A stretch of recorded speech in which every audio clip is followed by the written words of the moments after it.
ராம் நாராயண் ராம்.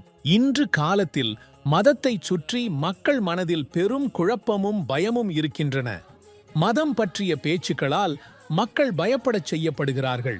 மக்கள் தங்கள் மூளையை அதிகமாக பணிய வைத்து அது செயல்படாமல் போய்விடும் நிலை ஏற்படுகிறது.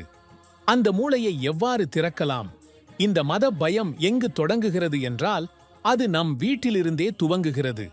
நமது தாத்தா, பாட்டி, பெற்றோரிடமிருந்து சிறு வயதிலேயே நாம் கேட்டுக்கொண்டிருப்பதெல்லாம் பயமாக நமது மனதில் பதிந்து விடுகிறது. ஒவ்வொரு மதத்தினரும் தங்கள் விதமாக தங்கள் கடவுளையும் மதத்தையும் வழிபடுகின்றனர். இப்பொழுது இவர்களில் யார் சரி, யார் தவறு, யார் தீர்மானிக்கப் போகிறார்கள்? உண்மையில் இன்று யாரும் சிந்திக்கவே விரும்பவில்லை. முதலில் அனைவரும் சிந்திக்க வேண்டும். நான் யார்? நான் எங்கிருந்து வந்தேன்? வானம் எல்லோரையும் தன் மடியில் இடம் கொடுத்து அமர்ந்துள்ளது. சூரியன், காற்று, தண்ணீர் எல்லாமே தங்களது கடமையை செய்யுகின்றன. இயற்கை தனது தர்மத்தை எல்லோருக்கும் சமமாக செய்கிறது. அதைப்போல யாரும் யாருக்காகவும் செய்ய முடியாது. நாம் இந்த நிகழ்ச்சியை 11 வெவ்வேறு மொழிகளில் வெவ்வேறு நாடுகளில் வெளியிடுகிறோம். உங்களும் உங்கள் கருத்துக்களையும் உங்கள் அனுபவங்களையும் எங்களுடன் பகிர்ந்து கொள்ளவும். நம்மை சுற்றி ஒரு மட்டு தர்மமே உள்ளது. அதுவே இயற்கையின் தர்மம். நாம் அதையே நம்ப வேண்டும். அதனடிப்படையில் நாம் வாழ வேண்டும்.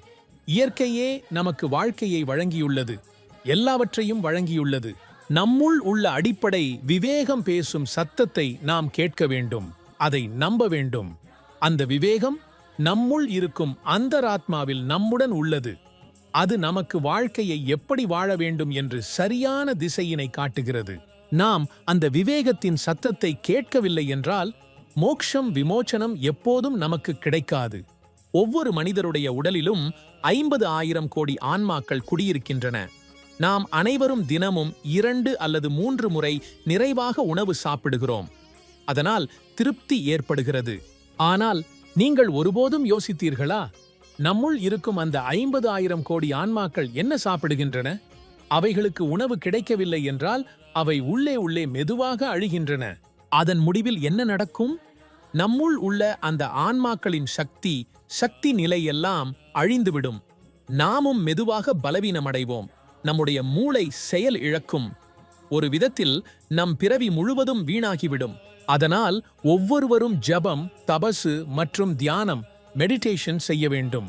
நாம் தியானம் செய்யும்போது நம்முள் உள்ள அந்த 50,000 கோடி ஆன்மாக்கள் ஒரே இடத்தில் குவிந்து நம்மை சக்தியுடன் நிரப்பிவிடுகின்றன. உங்களது மனதில் ஒரே ஒரு விஷயத்தை பதியுங்கள்.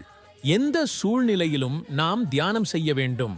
தியானம் செய்வதன் மூலம் உங்கள் மனத்தில் இருக்கும் கவலைகள், குழப்பங்கள், சந்தேகங்கள், தயக்கம் அனைத்தும் விலகி உங்கள் வாழ்க்கை அமைதியாக மாறும்.